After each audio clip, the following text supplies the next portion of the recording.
Efficiently. Get everybody's attention, especially those over here. We're going to go ahead and call this meeting to order. And I think most everybody on here has done the invocation once, but I haven't, so I'll do it today on this morning. If you could bow your heads. Our dear Heavenly Father, we thank you for all you've done for us. We know you've been good to us in so many ways, and you've blessed us in so many ways. And we ask your forgiveness for when we haven't measured up to your standards, and that you could protect us from evil. Give us your wisdom and guidance to make intelligent decisions in all we do today and thereafter. And we ask all this in your name and for your sake. Amen. All right, Leader Jones, if you want to come up to the front there. Leader Jones had a study committee this last year. As people know, this is hearing only, and you can say crossover day, but as we also know, there's multiple ways to advance legislation later on in the session as well. So we're going to try to spend about 15 minutes on this and maybe 15 on the next, and the third one will have a lot more testimony and about 30 minutes on it. So I attended part of the meetings that Leader Jones had. They always seemed to schedule it every time I had to be in the hospital. It just never worked out too good for me, but that's how it is sometimes. Anyway, let me put your mic on and go ahead and present your bill here. We're working on LC 521059. Is that correct? That's correct, Mr. Chair. All right. Floor is yours. Based on the limited time, I would say most pertinent part would be on page 3, which is section 3, which attempts to address an issue that we have in Georgia. One of the issues that we have, of course, is that we have a declining number of actually healthcare workers, especially home healthcare workers in the state. We're losing thousands each year. We anticipate actually having about 53,000 workers come in, but we're going to be losing about 173,000 workers leaving for various reasons. So this attempts to address that, which when you have a person receiving Medicaid in Georgia and they need health care or caregiving services, we come under what's called the Structured Family Caregiving Program. And other states that also do something similar is Indiana, Georgia, obviously Georgia, Connecticut, Louisiana, Mississippi, North Carolina, and South Dakota. Indiana would be one state to actually pay close attention to because it kind of fits our purposes today. So one of the aspects of the Structured Family Caregiving Program is a rule by the federal government and also by state that says that a spouse cannot actually receive any type of reimbursement, or the spouse cannot actually receive any type of pay to be a caregiver. That's by rule. So what this section 3 actually tries to address is when is only state funds involved, because we would not be able to necessarily change the federal, but where state funds are involved, to actually allow the spouse to be able to receive payment similar to other healthcare workers would be able to receive, to address the issue that is squarely facing us, the lack of home health care workers. Now, actually how to kind of structure that, as someone here from Freedom Care that kind of talk about the details of that particular, how we kind of have that rule kind of change and the details about how much it would cost and things of that nature. And I can turn it over to her. Good morning. All right. Is this on there? It's on, yeah. Okay. I'm Lisa Leach. I'm the Director of Operations for Freedom Care. And get a little closer to the mic, maybe. And I am here talking about and representing the many patients who are desiring to age gracefully at home, but sometimes are limited in their opportunity to do that because the only caregiver that they have at home would be their spouse. And Georgia does not allow the spouse to be paid as a caregiver. Georgia pays a daily stipend for structured family care services, so at the end of the day, it's kind of the lowest payment you can make for somebody to be cared for at home. One of the major purposes of that is to reduce institutionalization into nursing homes if we can, when it's appropriate. But AARP did a study that by 2030, there will be more people over the age of 60 in this country than under the age of 18, because people are living longer, and there are many people who are no longer deciding to have children. So what do we do with all of us? What do we do with everybody? There's not enough nursing home beds, there's not enough healthcare workers. And so where appropriate, we are asking you to consider what we're offering here is that, can the spouse be the paid caregiver? The good thing is Georgia doesn't have to break new ground. Indiana has definitely spearheaded this. It is still under a waiver program. I testified on Tuesday in front of a similar committee for Connecticut, who is also passing this bill, because they recognize that you're paying more money. It's probably $60,000 more per year per member that you are paying to put them in a nursing home versus allowing them to stay home with their spouse. Georgia also is unique in that it does not allow the caregiver under structured family care to work outside the home. So we're really kind of keeping people at a poverty level unnecessarily. Again, the daily stipend that we are paid is about $110 per day. We're required to pay 60% of that to the caregiver. So that caregiver would get about $66 a day to take care of their wife or their husband, which is significantly cheaper than any other caregiving opportunity. Not to mention, if we think about quality of life, we all hope we're going to be able to age gracefully. We would love to age gracefully at home, surrounded by our loved ones, and that's really a key component to this from the human factor. So there's, equal human and financial factors related to this. This would change the scope of the way Georgia's elderly are taken care of, and recognize that those nursing home beds are then available for those who need it most, who don't have a caregiving resource at home or who need it from a medical perspective. So I see on the bill here we've got the $750 credit maximum on here, and let me back up and say, I think this is a big issue in our state. We have, you're talking about the aging population. I remember it was, I believe, about 3 years ago or so that we joined Japan in selling more adult diapers than baby diapers. The changing demographics, and for many, 90% of the healthcare cost is in the last year of their life because of things that happen, and so this is a big issue. Now, currently, is it anybody other than the spouse who is eligible for the family care? Anybody over the age of 18 who passes a background check and lives in the same home as the patient. It can be either the caregiver's home or the patient's home, because structured family care is 99% of the time it's a family member who's taking care of them. We are missing the opportunity for the spouse to do that, which is really oftentimes the primary caregiver. So we're in other programs, they'll have to rely on other programs that bring in outside people like PSS or PSSX. They're bringing in caregivers from outside the home who come in, take care of them for a portion of the day, and then leave. The problem with that is the turnover rate is so high in those caregiver resources that you can't keep a consistent caregiver in the home, and oftentimes they're left without a caregiver. And then you're back to the spouse who's doing it, and doing it because he's choosing to either take care of his wife or go to work. And, it's not a decision I think anybody should have to make. So you talked about the Indiana waiver, but is that for Medicaid? It is. And It's what does still- that do in Indiana? In Indiana, in fact, there is a PSSX type program. It's called attendant care, and that's the caregiver who doesn't live with the person.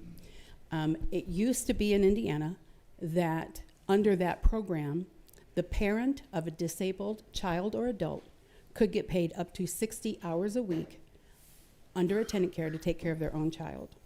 The new secretary came in a year ago and made it that they could only be paid under the structured family care program because the stipend is appropriate for you to take care of your own child, but also there's budget predictability. We know how many people would do this. It doesn't go from 40 hours one week to 20 hours another week and go into an overtime. And there's reliable caregiver because it's the family. And is that matching federal funds? What do you happen to know what their numbers are? I do not know. Up there, okay. It's Secretary Mitch Rube is the director of Medicaid, Secretary of Medicaid there, and so we worked with their office to find the best way to treat more people. So this was the easiest way, and to keep people out of the hospitals and nursing homes that didn't really need to go in there, but that was the only place they could have someone change their diaper, unfortunately. All right, I believe Senator Hickman, is that you that? Yes, ma'am. Thank you. I appreciate you bringing this. Just from a personal note, no questions. We've had, my wife and I, we've had long-term care insurance probably 25 years now, 20 years anyway. And one of the first things, I'm a CPA, so I've seen some of our clients, their long-term care policies do have that provision. The policies do now, not Medicaid, but the policy have provision in that the caregiver can be the spouse. And in our policy, I made sure that was a situation that the caregiver, so it's not unusual, Mr. Chairman, in some of these long-term care policies to have that the caregiver can be the spouse. Thank you. All right, thanks. And it is, you know, somebody who works in a hospital, I do know that institutional care quite often falls short of what that personal care in home can be, and obviously multiple times cheaper on that. So your bill's not really looking at a Medicaid waiver, though, is it? Or is it? No, you're just looking The at waiver's this. already there, the EDWP waiver. Yeah. EDWP covers all that. We're just asking for that allowance for the caregiver to, you know, be the spouse. So currently, the allowance is 150, but it's non-spousal. You're recommending to go to 750 against the tax liability. And then, Mr. Chair, yes. that actually would be in section 2. That's Okay. that's a different section. Yeah, that's section 2 on the tax credit where a person can be reimbursed. That's that section. And section 3 would be the complete change of the program to allow spouses to actually be paid. Yeah, it just adds to the who can be the caregiver part of the EDWP waiver. So there's a section that outlines that, and right now it says the spouse cannot be, and we would ask for it to change to the spouse can be. We'll also, you know, I think the financial component, I'm here about the human component, I'll be honest about that. But the financial component cannot be overlooked. If you took somebody right now who was receiving PSSX because they didn't have an in-home, the spouse couldn't be paid, and now they could, you're going to save $60,000 per year per member under structured family care versus PSS. And leave some open beds for people who really need them. All right. One more question here, Senator Harbin. Let me ask this question. If you have Get a the child, mic close to you if you would. You have a child, for instance, who is in need of care, and does this apply as like a mom? In the case I have a constituent with an issue where she has to take care of that child. This would apply. I'm assuming this is dealing with spouse, but I'm assuming a mom or whatever could be the same It would thing. be a different program, so we're only allowed to handle people for structured family care over the age of 65. But there Okay. is another portion, another waiver related to 18 to 64 and disabled. We can, so we can pay a mother under the 1864 disabled, but I can't, if that mother is taking care of a now disabled husband, she wouldn't be able to be paid. What's the for it. section on that for the 18 to 64? It's the same waiver, still EDWP, it's just that the different groups are you have to be over the age of 65 or 18 to 64 and disabled. Okay, this is a 62-year-old mother and a 40-year-old daughter, so that's why I'm Yeah, asking. she could get paid. But if it's a 62-year-old wife Okay, with a 62-year-old husband who's now disabled, right. they are now not eligible. Okay, thank you. All right.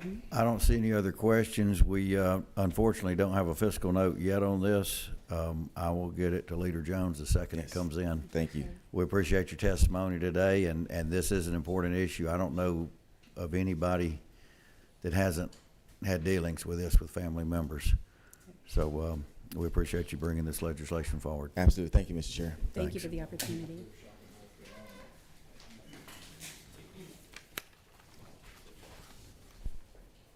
All right, Senator Robertson, you can come present this one. Tell us the LC number you've got. I know there was a sub that didn't have a fiscal note, but I was still working over 590355, I believe it is here, yeah. Yes, sir, and I've got the fiscal note here dated March 2nd, 2026. I think that's the one y'all have in your packet. Correct. Chairman, I think you'll remember, I think it was 3 years ago, I dropped this legislation. It looked a little different.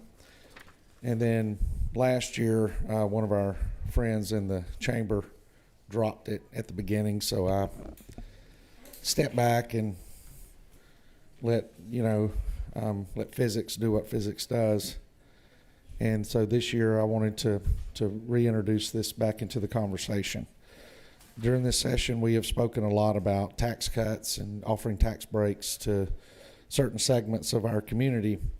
And I think something that has always stood out to me, that when the Dobbs decision came down a few years ago, it shifted the responsibility of taking care of a lot of babies back to the state of Georgia. And so I think everybody's familiar with the work we've done on adoption throughout our time up here. And when I say us, I'm talking about the caucus that I'm a part of. We've really focused a lot of our attention on adoption, foster care, and other things. And so one of the things I want to bring our focus back to is taking care of our single moms, primarily here in Georgia. What we have discovered through research is that we have large pockets of single parents throughout the state of Georgia with young children, and 80% of those children live in homes with single moms.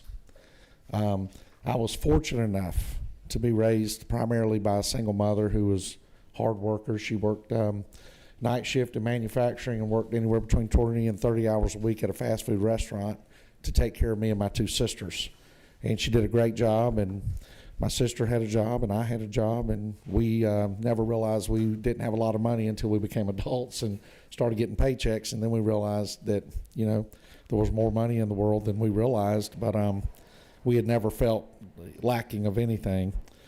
But there are certain things that moms, or especially single moms, have to have. One of those things are feminine hygiene products. And being the only boy in a family of nothing but females, I became very familiar with the costs and purchases of those things from a young age, as I was sent to the store many times at 13 years old and older to get groceries and the other things needed to run our household. So I was never one of those guys that grew up embarrassed about having to walk down certain aisles in the store, because I grew up having to do that and understanding it, and also understood the cost and the importance of those items. And the same thing as a father, and I was just mentioning something to Senator Hodges. My wife will be very interested in the previous legislation, as there's a good chance she's going to be my caregiver here before much too long. Yes, I think so, as I age.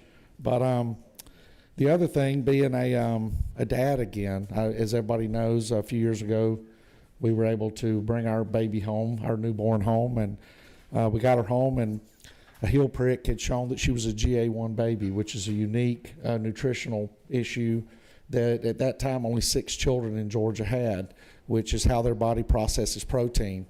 And so we got home, there were stacks of diapers and baby wipes and everything in front of our house celebrating the birth of our daughter. We were extremely excited that our friends cared about us to do that.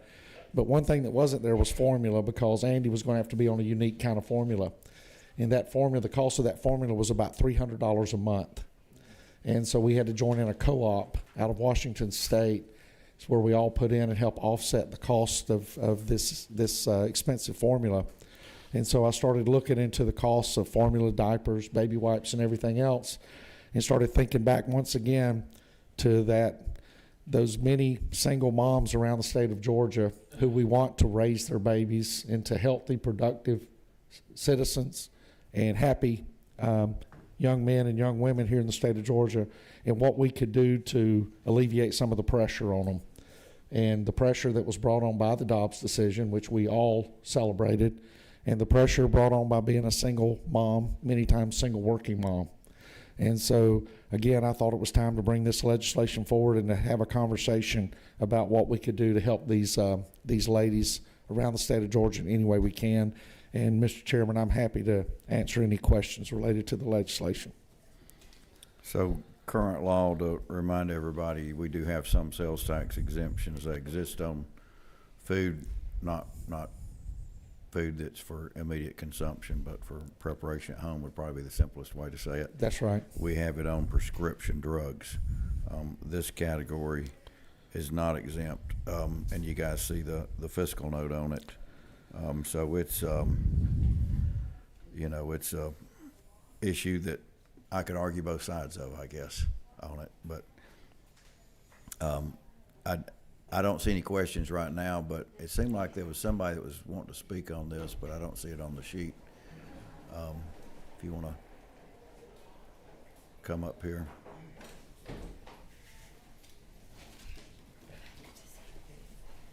We've got a few minutes here, so. Good morning. Thank you. My name is Rachel Perlis. I'm with an organization called Georgia Stomp that has been working on a variety of things, but this is the primary advocacy issue that we've been working on. Do you want to introduce yourself? Yeah, I'm Jamie Lackey. I'm the founder and CEO of Helping Mamas. We're Georgia's largest baby supply bank. Happy to answer questions. It's our position, as Chairman said, there's plenty of exemptions for other items in the state of Georgia, and this is one of those items that these feminine hygiene products and other sort of baby-related products, sort of an easy way to categorize them, have been missed. The cost to the state, by our calculations, if this exemption is granted, is quite small, and the benefit to women throughout the state is quite high. And that's the easiest way to explain why it's a good idea to do it. Yeah, over the last 12 years, we've distributed over 20 million essential items and period products throughout the state of Georgia because those are the single most expensive items that families have to purchase without any kind of a support or assistance. 74% of those families are working and 13% of them are working 2 jobs. Any relief that they get inside of a system that wasn't designed for success for all Georgia families is really going to be a big benefit and a big relief. We recognize it's a high fiscal note, but the fiscal burden on everyday Georgian families is also significant. Like I said, it's evidenced by the fact that we've distributed over 20 million essential items. All right. I do see a question from Senator Steele. Thank you, Chairman. Ladies, thank y'all for coming to testify on this. I know other states do similar programs. Talk us through, like, you know, we're wanting to do this. Like, this will be a 2027 project for us to take on. Who's doing it well? What states are doing it well? And what's the benefit to women that are receiving this? Like, how is this changing women's health? Sure. The benefit, frankly, is you go to the store, you buy the product, and the sales tax is not assessed on you. So it's just one less item that you have to pay tax on. So it's just a lower bill for you at the end of the day. Women are paying this on a monthly basis, those who are menstruating. For those women who are, have children and babies, they're paying that probably more, so more often than monthly, right? Diapers, formula, you need that every single week. The states that are doing it, there's quite a few. There's 32 states that have either exempted menstrual, feminine hygiene products, menstrual products, or baby-related products, and they often do group them together on one bill when they pass this legislation. Alabama, Florida, Texas, South Carolina are just a few to name. Everyone's tax schemes are a little different, right? So in Georgia, the sales tax is uniformly applied, so this would be an exemption. And other states, they have to say, we're eliminating the tax for this particular item. That's not necessarily what we would be doing here, right? We're not eliminating the sales tax. We're just asking for these products to be grouped amongst the numerous other exemptions that Georgia has. Yeah, I mean, what it's doing is it's more than just a physical health, it's a mental health strain that we're seeing a relief of the burden on, because when you have literally pennies that you have to make stretch every month, what we're seeing is that little relief is creating a lot of space in the mental health section of their lives and able to help them focus on other things and put the savings of that towards other things like rent, utilities, and keeping their houses safe and stable. I think the thing that makes this unique is feminine hygiene products particularly. Women can't go to work, go to school, participate in society if they don't have access or have the ability to purchase those items. So not only is the expense there, but also there's other consequences that sort of snowball into not being able to have income, not being able to show up to places they're supposed to be. So it really can compound. We're getting close. Sorry, let me turn my mic back on. We're getting close to the end of the time, but I think Senator Orrock had a question or a comment. Thank you. I appreciate the author bringing this bill, and other states are doing this. And isn't it true? This is an affordability issue, and you raised an important point as you closed, and that was that it actually lack of access can keep women and young girls from participating in daily activities, like going to school, going to work. Isn't that right? Yes, ma'am. Yes, ma'am. Thank you for this. Thank you. All right, well, thanks for all the testimony. If you needed to wrap up, you can from there if you're You done. can wrap up. All I want to say, Mr. Chairman, is thank you for giving me the opportunity to present this, and I look forward as we move through the session to have more conversation surrounding this thing that I think is, in my mind, is extremely important. And I appreciate the fact that the lady brought up the mental health aspect of this too, because it does have a psychological impact on these ladies raising their babies here in our communities. All right, well, thanks. And as you know, we get a lot of bills in this committee, and we're getting through them as fast as we can. Thanks for your testimony. Thank you so much. All right, we've got one more bill today. Let me tell you how we're going to do it. And Senator Eccles, you can come on up if you're ready. You know, we've got another meeting on top of this one, so we're going to probably have about 10 minutes for each side to talk, and I may do 5 and 5 and 5 and 5, a little bit of back and forth. But y'all might want to get together and plan accordingly, you know, so that you're efficient with the time that you have. If y'all want to discuss among yourselves that. So Senator Eccles has greatly increased my social calendar this session. I've had lots of opportunities to interact with a lot of different lobbyists and people. So we appreciate all the new connections you've made with me here. Go ahead and present your bill if you would. Thank you, Mr. Chairman. Thank you, members of the committee. Look, we're going to have just a little bit of fun with this today because it has not been fun the past couple weeks. I felt like a piñata or a pinball, so to speak, between industry and. But I do appreciate the hearing this morning, and I think this is, if nothing else, we're shedding light on an issue that I don't think is going away. And as a matter of fact, when we look at it could be growing when we look at alternative taxation methods. Increased sales tax, different fees, whatever. So, this thing's only going to get bigger if we don't address it now.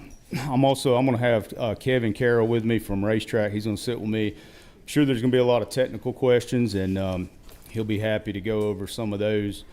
But before I get started presenting the bill, I'm going to ask just a couple questions. How many? Now, you don't get to question us. We question you. Come on, man. How many folks in the room, how on both sides of this issue, how many folks like paying taxes? Raise your hand if you like taxes. Oh, come on now. Come on now. You like paying taxes? Okay. So we got one. I'm pretty sure that that's the only thing that each side of this issue is going to agree on this morning. I wanted to get that out of the way. And then another question. Anybody on the committee, y'all know what the license plates say in Washington, D.C.? Come on. Ronnie? Huh? Ronnie? You got to know. Your time's limited. You might want to hurry up here. You know what the tag says in Washington, D.C.? No. It says taxation without representation. Yeah. And I think that, there's a little tie to this. I feel like that that's how retailers feel. We're stuck right outside of a love triangle of state government, banks, and credit card companies. We're the business owners who stock shelves and build stores and do all the things that it takes to run a business. We even get to charge fees that the state of Georgia has imposed on us. We're in charge of collecting those. all the while never getting asked from a bank or a credit card company, how can we help you or what do we need to do? There's a lot of points programs out there for the people much like myself who are addicted to credit cards, but I've yet to see a card company show up at my place of business asking me what they can do for us. And that's just how I feel. I hate to pick on folks, but I had a therapist a long time ago told me, he said, you'd be better off to just tell people how you feel. So that's how I feel. I feel like we're getting some chuckles out of that. There you go. I feel like we're not very represented fairly. The retailers are not. And what this legislation, Senate Bill 512, it addresses a long-standing fairness issue in credit card processing by prohibiting interchange fees from being assessed on state and local sales and excise taxes that retailers are legally required to collect and remit. Under current practice, merchants are charged swipe fees on the full transaction amount, including the tax revenue, allowing card networks and issuing banks to profit from funds that belong to the state. States have clear authority to prohibit swipe fees on state sales, use, and excise taxes. By exercising that authority, Georgia can ensure that tax dollars remain in state, supporting local businesses and stimulating economic activity rather than flow into card networks and banks. This legislation would restore fairness to Georgia's tax system by eliminating the penalty placed on retailers when they perform their state-mandated duty to collect and remit taxes. Additionally, under this legislation, credit card companies would be given the option to either exclude the amount of any taxes from the calculation of swipe fees specific to the transaction or refund the amount of swipe fees proportionate to the amount attributable to the tax no later than on a quarterly basis. If a credit card company violates these provisions, they would be subject to a civil penalty of the total swipe fees on taxes paid by the retailer plus 10%. Lastly, the legislation would make it unlawful to alter or manipulate a swipe fee by increasing the swipe fee rate imposed on a portion of a credit card or debit card transaction, where such increase is not attributable to taxes, where the increase is imposed to circumvent the effect of this legislation. I think you're going to hear a lot about the cost to the banks, and I get it. Listen, there's cost associated with it. I'm not naive to that. It costs them money to process that transaction. And I understand that. But this is a tax that's forced on the retailer to collect, and it's a tax on a tax, basically, for a retailer. I think you're also going to hear how difficult the program's going to be to administer across the state with so many different sales taxes in different counties or municipalities or whatever. I think my seatmate on each side of me in the chamber there, y'all pretty much know I'm pretty technologically handicapped, but I can change the sales tax on items in my business from this phone in about 10 minutes. It's not some huge deal. It can be done. The technology's there to do it, and if I can do it, a tractor driver can do it. I think just about anybody can do it. I think it probably is going to be painful, but it's not impossible. And then you're also going to hear about this legislation in Illinois is tied up in court. But it's already won in one federal court, and it's in a federal appeals court. So I think there's some runway here, and I just appreciate you guys having this hearing. I'm going to turn it over to y'all for questions, and hopefully. Well, let me first off then say basically what I'm seeing in this bill is besides all the flowery language is two things. You can't increase the interchange fee rate, and number two, you don't tax you don't put the service fee on the taxes. Correct. So if I've got $100 bill, 21 cents, and the tax rate's $7, then it's 107. So if you tax the whole thing, that's $3.21. If you don't put the fee on the tax, it's $3. So is that correct? Or the tax remains the same. This is depending on which card is used and what you buy. We're talking about the 2 to 5% that banks receive from MasterCard and Visa on the tax. That's all it is. So the tax amount never changes. It's just the fee on top of the tax that is charged by MasterCard and Visa. So you're still taxing the $7 of sales Correct. tax? Tax does not change in any way, shape, or form. Okay.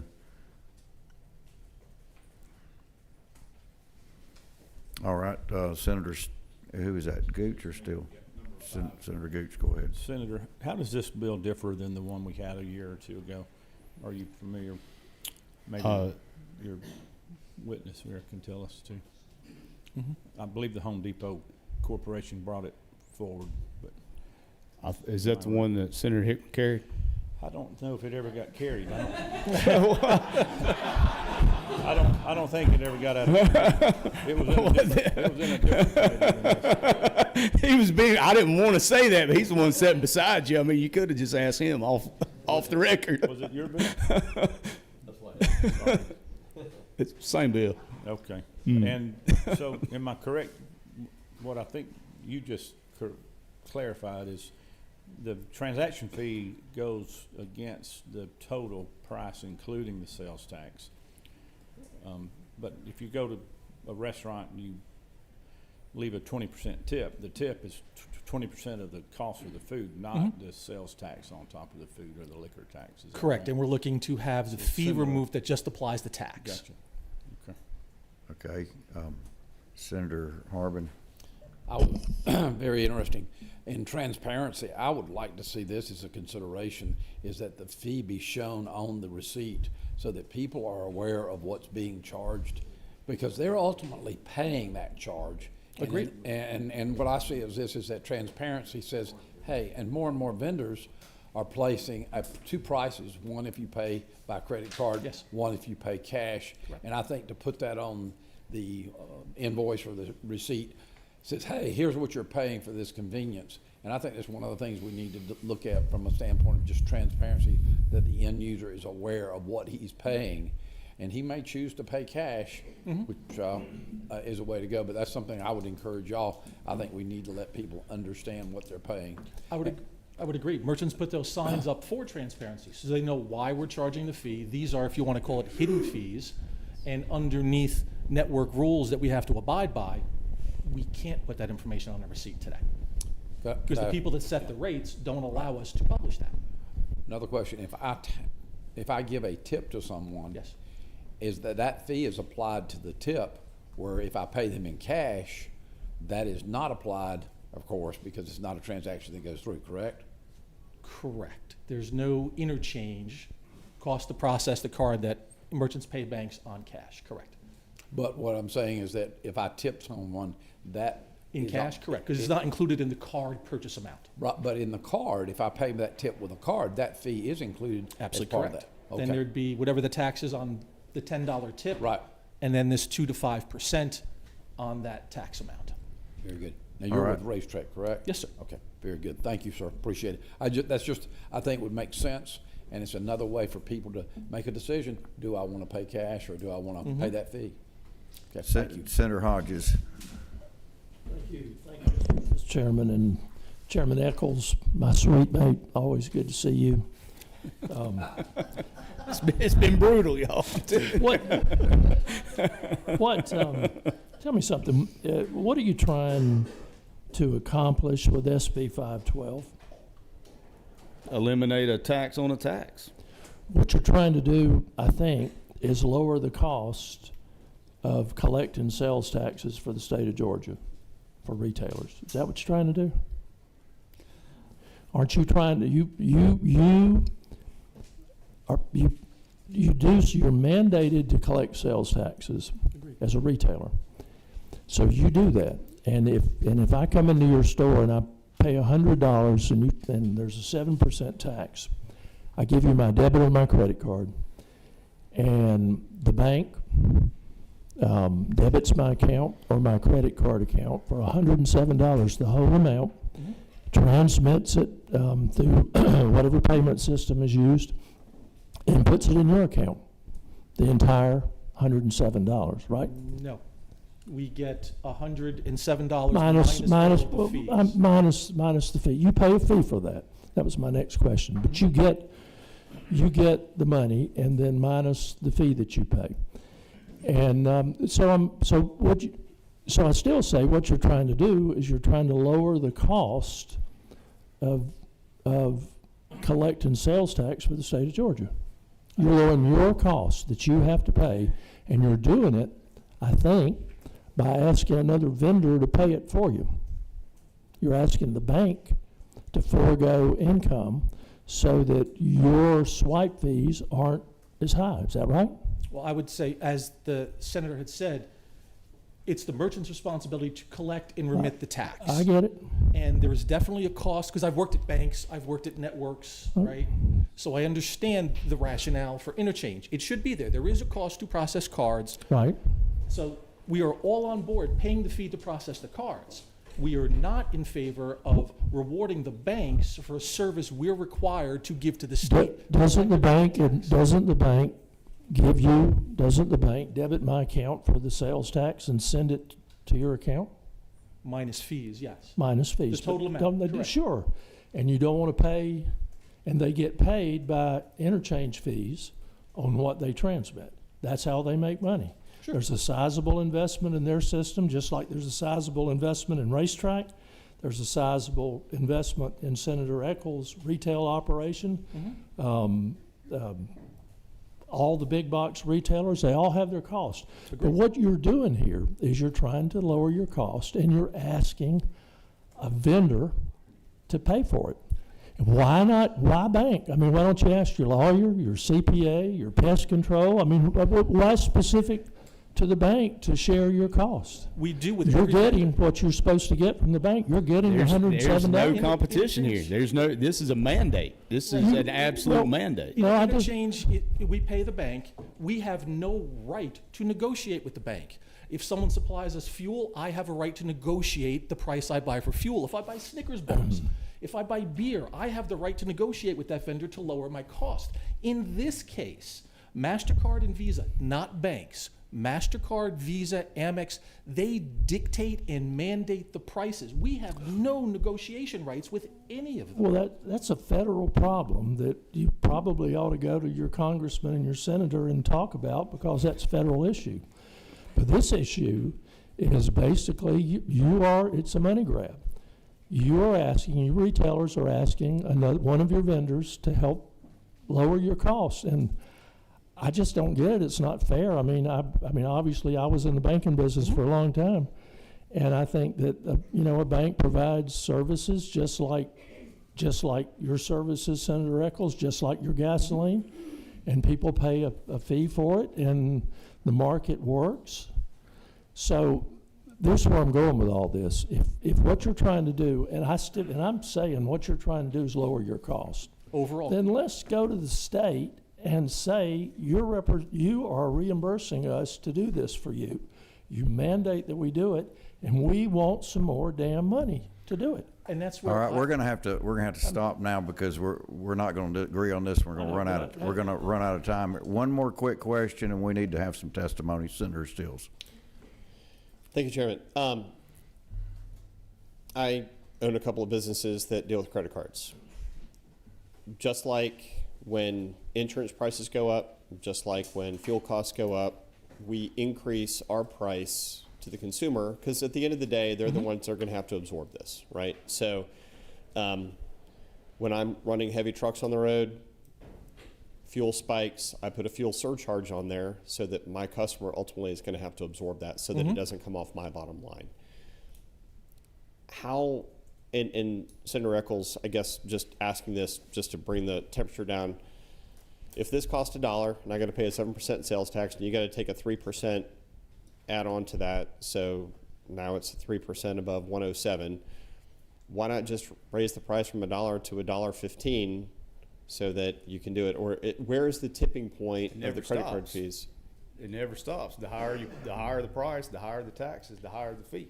But your margin has increased when you increase. If you need to bump up your margin 3% to cover the 3% sales tax, or not sales tax, the 3% credit card fee, if you're able to adjust there, like where whether it's big box retail, whether it's gas stations, whether it's small businesses like yours and mine, where's the vector of increasing price to the consumer to absorb that convenience fee? Because we see a lot of service stations now that'll offer a cash price and a credit card price.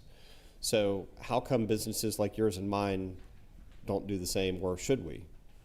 I think we built a society very much centered around a credit card. It's 100% out of convenience. Listen, I'm not blasting the rewards and all the goodie that comes with it. I've got about 4 of them in my pocket.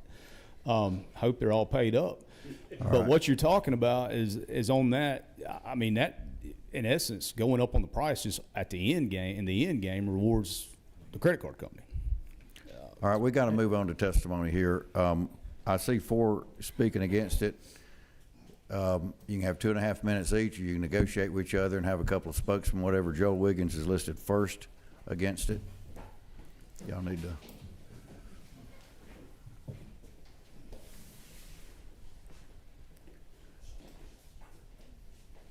Not hearing any agreement, I guess you got 2.5 minutes, Joel.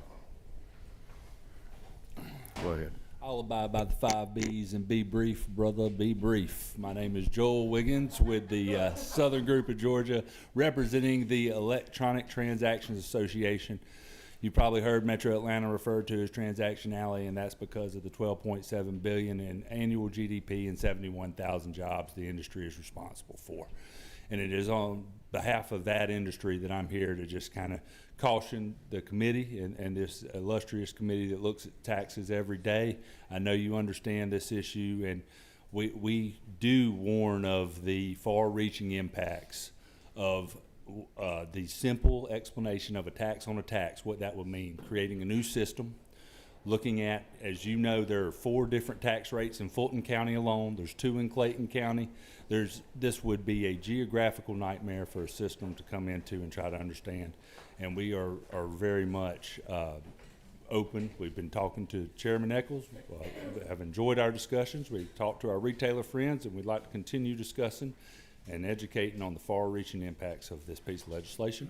Appreciate the consideration of this committee, and I'll. All right. Well, thank you. Appreciate it, Joel. Lori Godfrey with the Community Bankers.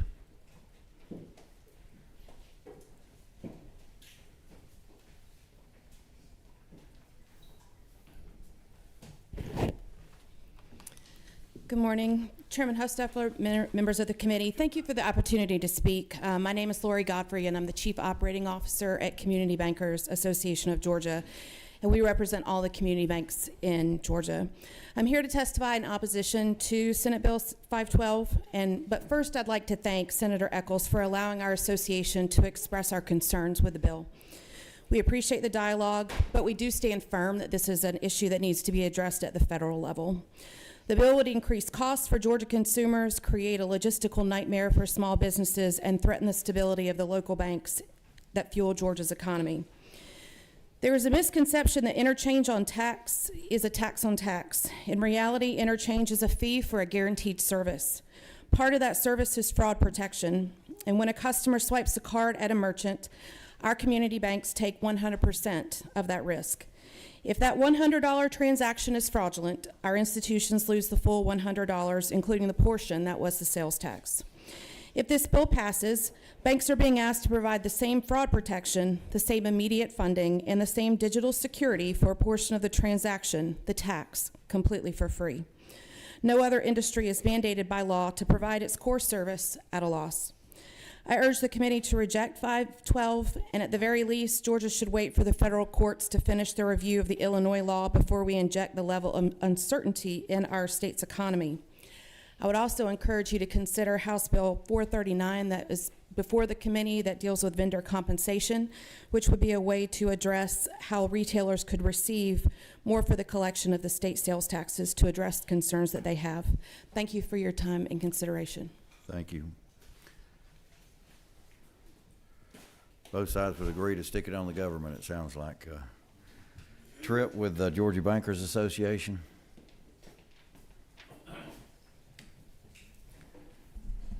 Yes, sir. Good morning, Mr. Chairman. Thank you and members of the committee for the opportunity to be here. I'm Trip Cofield, president of the Georgia Bankers Association.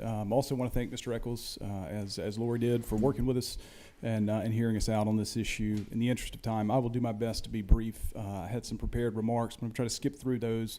Heard a lot about costs, suggested there's a cost to the banks for processing the transactions. That's absolutely the case, but that's not the only cost that we're looking at here. There's also preventing fraud, absorbing fraud losses, extending credit, funding purchases, and servicing customer accounts. All of that is a cost, part of this. The majority of the interchange fee does go to the banks. The banks are issuing the credit cards, they're extending the credit, advancing funds to merchants, absorbing fraud losses, and maintaining the technology and customer service infrastructure that the customers and the merchants rely on each and every day. There was also a suggestion that this is a mandate from the state on the merchants, and they don't feel like they're compensated enough for that. Banks certainly understand that. We, in 2022, the legislature made us mandatory, or made banks build a system and maintain it to respond to the Department of Revenue requests to identify delinquent taxpayer accounts. For years, we've assisted the state, banks have assisted the state in locating child support, locating folks who are not following through on their child support obligations. We're also mandatory reporters of suspected elder fraud abuse, and these are important public priorities. We understand that, and Georgia banks fulfill them, but it illustrates the point that many industries are called on to service the state in that respect. We also support the idea of increasing vendor compensation. You all know that House Study Committee 2 years ago took a look at this issue, spent months studying it, and that was their recommendation to the state. We would certainly support that. At the end of the day, we do believe SB 512 would effectively direct the state to step into the private market and reallocate revenue from one industry to another, and that would be a significant and troubling precedent for the #1 state in which to do business. Look, we have earned a favorable reputation in the state of Georgia over the years for having predictable legal and regulatory markets and certainty 30 for seconds, businesses. just so you know. Yes, sir. Well, I will close it out there, Mr. Chairman. Thank you for your time. All right, we appreciate the testimony. Sorry for this, but we're stacked on another meeting. Sydney with the credit unions. Thank you, Mr. Chairman, members of the committee. My name is Sydney Serrell. I'm the Chief Advocacy Officer for the Georgia Credit Union Association. And when you're up, right after your peers at the banks and we're saying the same thing, there's a problem. And we are all, we're very much united on this and our concerns with Senate Bill 512. This is not the first time Georgia has seen legislation introduced to put government in the middle of two private business agreements. Our biggest concern, representing the 2.2 millions of Georgians who find financial services with credit unions, is putting some context around fraud. Georgia is top 3 in the nation, sometimes 2, sometimes 1. It just depends, right behind Florida and Washington, D.C. For many things related to credit card disputes and otherwise. By manipulating the electronic payment system, you're going to introduce operational challenges, but also diverting resources that our institutions need so desperately to fight the rampant fraud across the state. We don't want to be top 3 at all when it pertains to fraud. And it's very real. Some of our institutions have been kind enough to share what the direct impact is. It's millions of dollars for some of our smallest institutions. And if you start picking apart this very seamless process, you introduce a lot of risk and complexity, and that takes resources away from where we need to be investing at most to get us out of the top 3 fighting fraud. Also, I know the gentleman before me mentioned the average interchange fee for credit unions. That's going to be, for credit cards, it's going to be about 1.7 to 2%.